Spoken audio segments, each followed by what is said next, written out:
Bonjour, bienvenue sur Radio Sensation dans le MAG. Ce qui vous intéresse et vous interpelle, eh bien, se trouve ici. Nous parlons culture, patrimoine et histoire aujourd'hui, puisque nous allons retrouver avec plaisir nos amis qui sont autour d'un bel événement qui se déroulera principalement 4, 5 et 6 août donc de cette année sur Dives-sur-Mer, Cabourg et aussi sur Houlgat et pas que. Nous parlons bien sûr du 950e anniversaire de la conquête de l'Angleterre par Guillaume le Conquérant. 3 invités, James Vollet tout d'abord, chargé donc de mission auprès de la mairie de Touques, Arlette Girard qui est la présidente de l'association dont j'ai encore oublié le nom, je vais encore me faire la Ruée vers l'Art, merci Arlette. Bonjour. Et Renata, bonjour, guide conférencière internationale. Bonjour. Où nous allons parler cuisine avec vous dans quelques instants.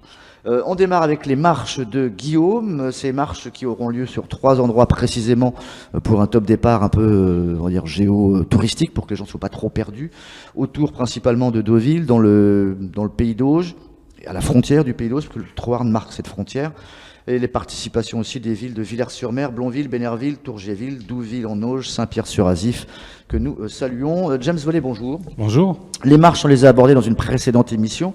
On va revenir un peu plus dans le détail. Elles étaient conséquentes, ô combien. Il y avait, on va dire, à peu près combien d'hommes et de matériel à chaque fois dans une marche? Alors les historiens... Est-ce qu'on peut parler de régiments ou de compagnies Non, des compagnies, mais il y avait de tout. C'était pas que des armées, oui. Parce que derrière, il y avait une intendance qui était tellement lourde. Il y avait autant des familles, des mercenaires, des artisans, il fallait des charpentiers, il fallait, pour construire tous ces bateaux, il fallait vraiment tous les corps de métier, en fin de compte, pour pouvoir créer cette armada, et tout en sachant que on sait que les chevaux, il fallait les ferrer régulièrement, donc il fallait des chaudronniers, des maréchals ferrants, mais en quantité un peu astronomique. Alors Dozulé, Troarn et Touques, le but de ces marches, c'est de rejoindre un point précis? Tout à fait. Donc ça permet de fédérer déjà des personnes localement, de pouvoir faire rayonner un petit peu cette région jusqu'au bord de la Dive et rejoindre Guillaume à plusieurs endroits. Et donc ces 3 marches, puisqu'il y en a 7 exactement, mais il y a 3 marches très fortes qui vont rejoindre Guillaume le 6 août en début de soirée sur 3 endroits différents. Troarn va partir en direction de Cabourg au bord de la Dive. Dozulé va partir sur Dive, côté Dive, côté la Dive, et donc Touques va partir donc le 6 de Douville-en-Auge, puisque précédemment, la veille, le 5, ils partiront de Touques. Et donc le 6 au soir, ce groupement de personnes viendra à Houlgat. Voilà. Donc on sera vraiment sur les 3 points, donc 3 points qui sont référence à l'histoire. Plusieurs points de ralliement sur la côte. Tout à fait, 3 endroits différents. Avec des bateaux qui sont déjà là Voilà, ou bateaux qui vont être construits sur place? Alors tous les bateaux seront déjà sur place mais Arlette en parlera mieux que moi tout à l'heure, puisqu'il va y avoir une remontée de dracars sur la Dive, mais j'en dis pas plus. Mais nous, voilà, l'idée c'est vraiment de fédérer un maximum de personnes sous forme d'ost, on appelait ça à l'époque, donc des marches guerrières.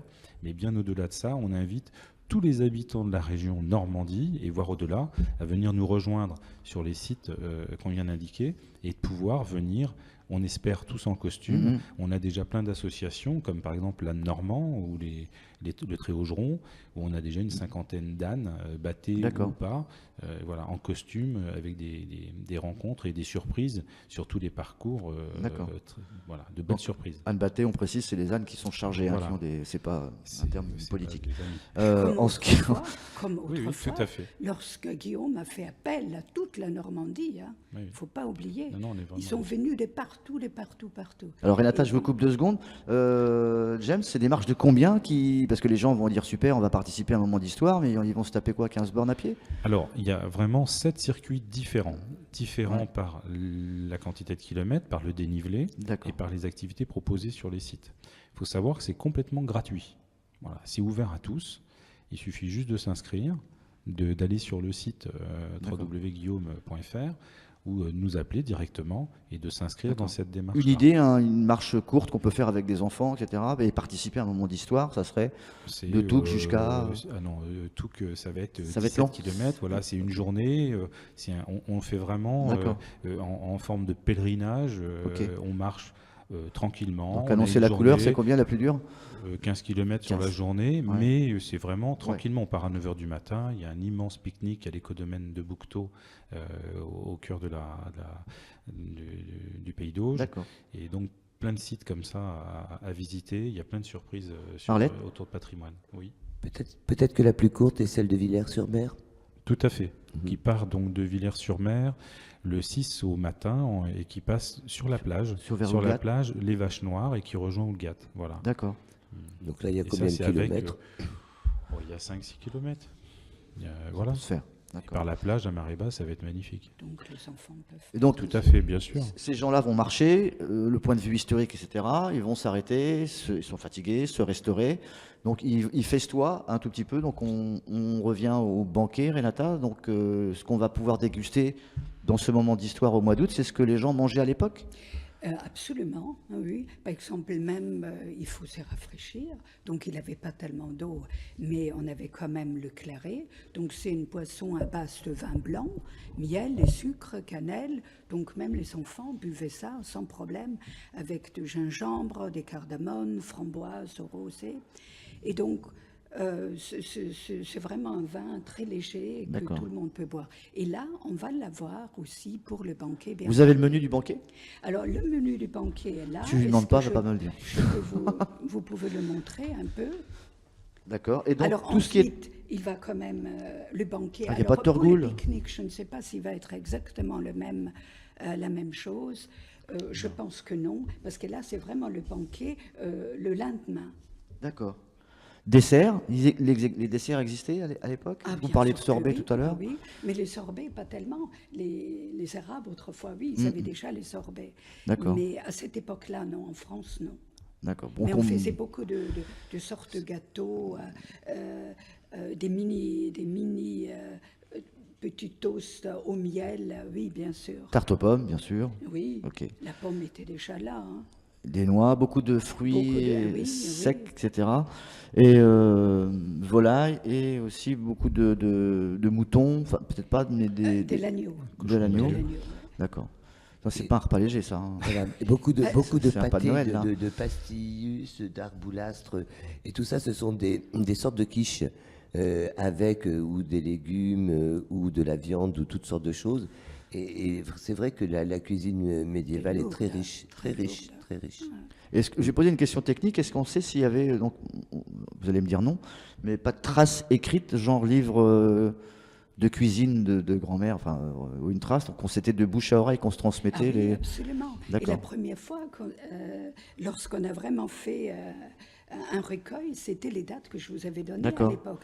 Mais autrement, non, c'était des bouches à l'oreille. Hein. D'accord. Ah oui, pendant vraiment très longtemps. Hein. Ok. Et c'était un peu dommage, donc il fallait vraiment croire. Mais de toute façon, avec les habitudes des gens, on a fini par dire, voilà, c'est ça, c'est comme un volastre, oui. Effectivement, c'est une sorte de tourte. On fait une pâte avec un peu de la farine, de l'huile chaude ou du beurre plutôt, de l'eau, etc. Donc très, très simple, un peu comme des strudels qu'on fait n'importe où. Et ensuite, on étale ça dans une espèce de plat, allant au four, et ensuite on rajoute un peu des œufs. Chez vous faites pareil. Plein des fines herbes. Alors là, pour les fines herbes, il en a vraiment une quantité à l'époque. Est-ce qu'on peut, peut-être pas poser une colle, mais James Volley, est-ce que les compagnons étaient de nationalités différentes? Oui. Complètement. Donc ils mangeaient peut-être pas tous la même chose? Alors, il y avait des variantes, j'imagine. Mais je voulais juste rebondir sur ce que Renata disait. Et concrètement, sur toutes les villes organisatrices des marches, vous allez pouvoir retrouver de la restauration, qui n'est pas de la restauration rapide. C'est autour de rôtisseries, mais aussi autour des campements.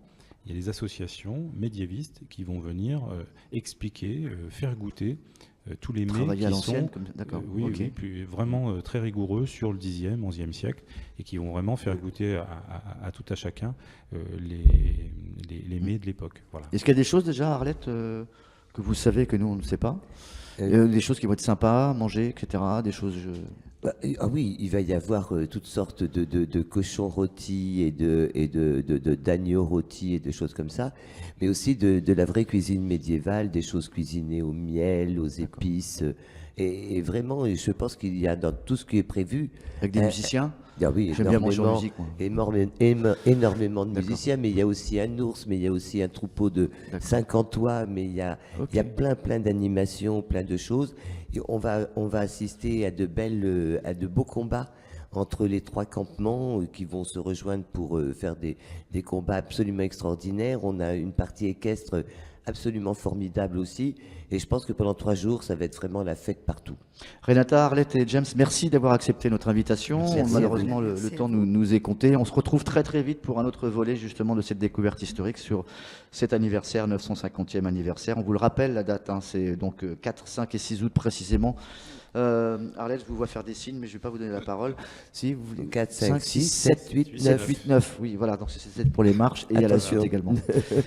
Ok, et Radio Sensation, donc Normandie est partenaire de l'événement.